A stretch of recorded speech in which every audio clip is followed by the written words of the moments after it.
Hello. नमस्कार sir. हा नमस्कार, बोला. सर, आपली मालिका चालू आहे आद्य महिला स्वातंत्र्य सेनानी भीमाबाई होळकर. आज त्याचा भाग 2 आहे.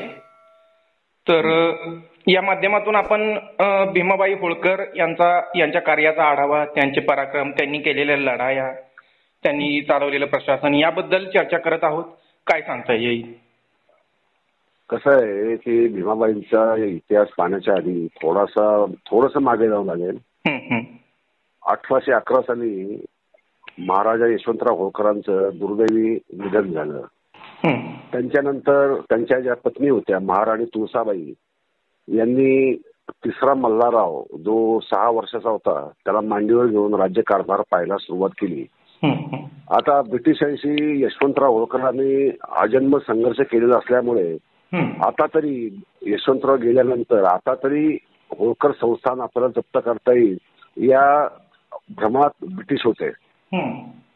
त्यांनी तुळसाबाईंवर प्रचंड दबाव आणला, परंतु भीमाबाई त्यांच्या सेनापतीच असल्यामुळे आणि गफूर खान नावाचा अजून एक पेंढारी सेनापती होता, त्यांच्या जोरावर त्यांनी ब्रिटिशांना आपल्या संस्थानच्या हद्दीत पाय सुद्धा टाकू दिला नाही. मग ब्रिटिशांनी काय केलं की गफूर खानलाच विकत घेतलं. म्हणजे त्याला जावऱ्याची जहागीर कबूल केली की तुला स्वतंत्र राजा होता येईल, तुला जहागीर देतो, तू फुट. आणि झालं असं की थॉमस हिस्लॉप नावाचा जो ब्रिटिश सेनानी होता तो सैन्य गोळा करून महिदपूर जवळ आला होता. त्याच्याशी युद्धाची तयारी चालू होती. भीमाबाई त्यात बिझी होत्या.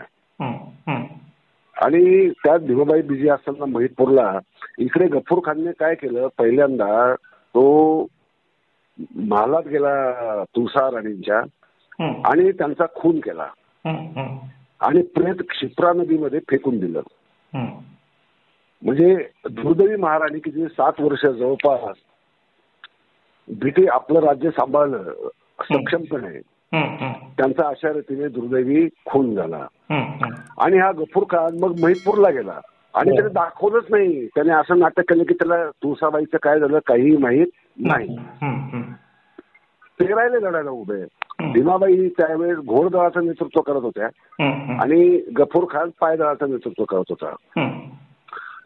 भीमाबाईने त्या थॉमस हिस्लॉपशी झालेल्या युद्धात एवढा पराक्रम गाजवला की दुपारपर्यंत ब्रिटिश सैन्य हारण्याच्या बेतात आलं. म्हणजे ब्रिटिश यांचा आता पराभव होणारच. परंतु गफूर खान जो जहागिरीच्या आशेने किंवा तुकड्याच्या आशेने खाल्ल्या मिठाला जागला नाही, त्याने काय केलं, जिंकायची वेळ येता क्षणी आपलं सैन्य घेऊन चक्क रणभूमीवरनं निघून गेला. त्यामुळे भीमाबाई एकट्या पडल्या आणि त्यांनी तरी हात घ्यायचं युद्ध चालू ठेवलं. परंतु गफूर खानच पळून गेल्यामुळे बाकीच्या सैन्य जरा घबराट पसरली की असं काय झालं की हा का गेला निघून. तर गोंधळ झाला निर्माण. गोंधळ झाला त्यामुळे भीमाबाईला तिथून सटकून जावं लागलं. 2000 घोडदळ असेल. भीमाबाई तिथून सटकल्या. परंतु त्यांनी त्यानंतर ब्रिटिशांशी सर्वकष लढा पुकारला.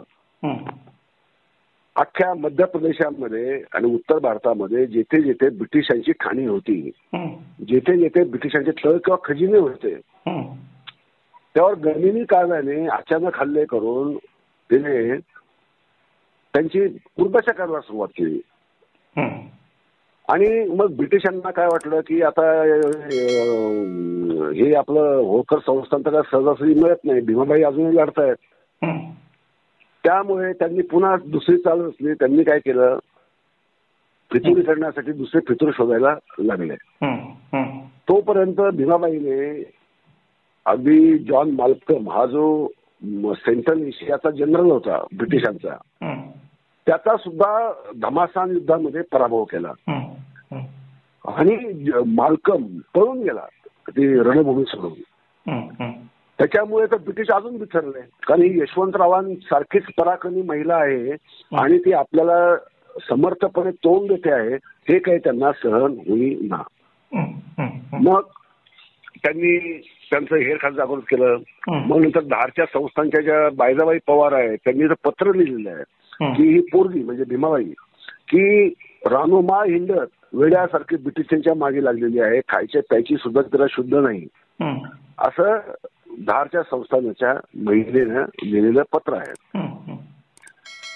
आणि शेवटी काय केलं ब्रिटिशांनी, विल्यम केर नावाचा एक सेनानी होता, त्याला तिच्या पाठलागावर पाठवलं आणि त्याच वेळेस फितुरीचे प्रयत्न चालू होते.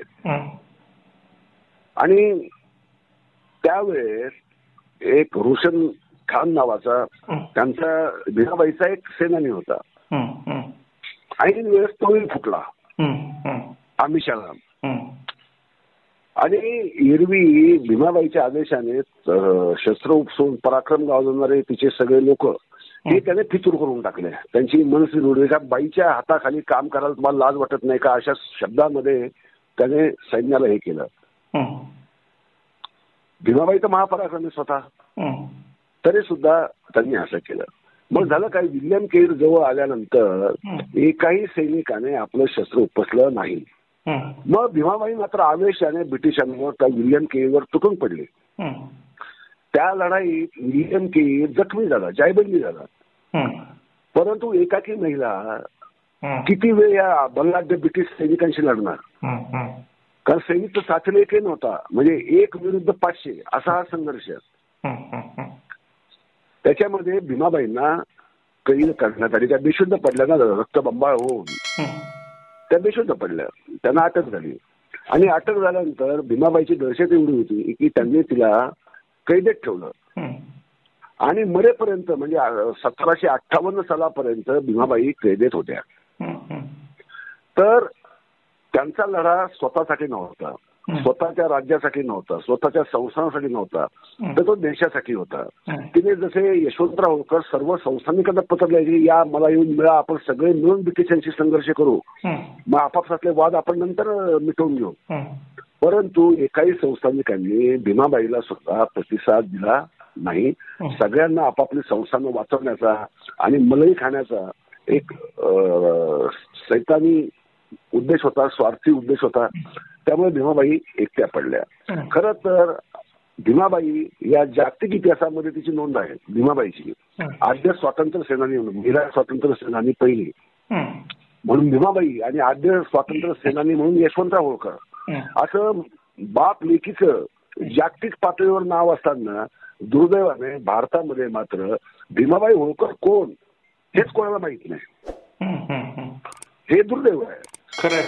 कारण आपल्याला झाशीची राणी माहिती असते, झाशीची राणी लढली, तिच्याबद्दल आदरच आहे आपल्याला, परंतु ती स्वतःच्या संस्थानासाठी लढली,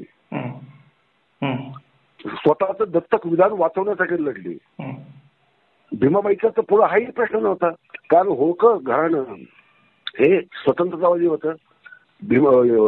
अहिल्यादेवी होळकर स्वतः शिकलेल्या, प्रशासनात कुशल, तशाच भीमाबाई सुद्धा प्रशासनात कुशल, अश्व परीक्षणात तर त्यांचा देशामध्ये हात धरू शकत नाही अशी परिस्थिती. म्हणून यशवंतराव होळकरांनी ज्यावेळेस 1 लाख सैन्य जमा करायचं होतं कलकत्त्यावर स्वारी करण्यासाठी, त्यावेळेस भीमाबाईला प्रमुख अश्व परीक्षक म्हणून नेमलं.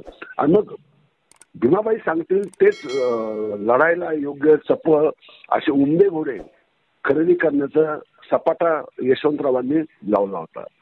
अशा या भीमाबाई म्हणजे नाही चिरा नाही पण ती असं स्वरूप आलं. महाराणी तुळसाबाई होळकरांचा तर खून झाला, त्या गफूर खानाने खून केला, नदीमध्ये प्रेत फेकून दिलं, ते प्रेत वाहून गेलं. त्यामुळे तिचा अंत्यसंस्कार सुद्धा झाला नाही, कारण ती परत सापडलीच नाही. असे हे दुर्दैव. भीमाबाईवर तर आयुष्यभर कैदेत राहावं लागलं. ब्रिटिशांनी कोणालाही तिला संपर्क साधता येणार नाही अशी कठोर व्यवस्था केलेली. अशा अवस्थेत 1758 साली, म्हणजे लक्षात घे 1757ला स्वातंत्र्य लढा आपण चालू झाला म्हणतो ना भारताचा, त्याच्याच दुसऱ्या वर्षी 58 साली भीमाबाई होळकरांचा दुर्दैवी मृत्यू झाला. परंतु भारतवासी एवढे कृतज्ञ की भीमाबाई होळकर या एवढ्या खंड्या स्वातंत्र्य सेनानी होत्या, एवढ्या भारताच्या स्वातंत्र्यासाठी, त्या स्वतःच्या संस्थानाच्या स्वातंत्र्यासाठी नाही, या देशाला खरंच तर आजही आपलं आत्मपरीक्षण करण्याची गरज आहे. भीमाबाई होळकरांना उचित सन्मान द्यायला पाहिजे. भारतात ज्या ज्या महिला अकादमीज आहेत युद्धाच्या, कारण आता भारतीय सैन्यातही महिलांना प्रवेश मिळतो. तर त्यांच्या ज्या प्रशिक्षण अकॅडमी आहे त्यांना भीमाबाई होळकरांचं नाव दिलं गेलं पाहिजे आणि भीमाबाई होळकरांचं चरित्र लिहून शासनाने सर्वत्र वितरित करायला पाहिजे आणि भीमाबाईंची स्मृती ही चिरंतन कशी राहील याची काळजी घेतली पाहिजे. मी या महान स्वातंत्र्य सेनानीला वारंवार नमन करतो, कारण अशी स्वातंत्र्य सेनानी भारतामध्ये दुसरी कोणीही झालेली नाही. ही आद्य महिला स्वातंत्र्य सेनानी, तिला आपण पुन्हा पुन्हा वंदन केलं पाहिजे. खरं आहे सर. भीमाबाई होळकर या आद्य महिला स्वातंत्र्य सेनानी होत्या, म्हणजे पहिल्या ज्या राष्ट्रासाठी झुंजल्या. त्यांचा इतिहास असा प्रकाशात येत राहिला पाहिजे. खरं तर खरे हिरो अजून अंधारातच आहेत असं म्हणावं लागेल. त्यांचा इतिहास, गौरवशाली इतिहास तुम्ही पुढे आणताय. खूप मोलाचं काम करताय सर. वेळ दिल्याबद्दल खूप खूप धन्यवाद.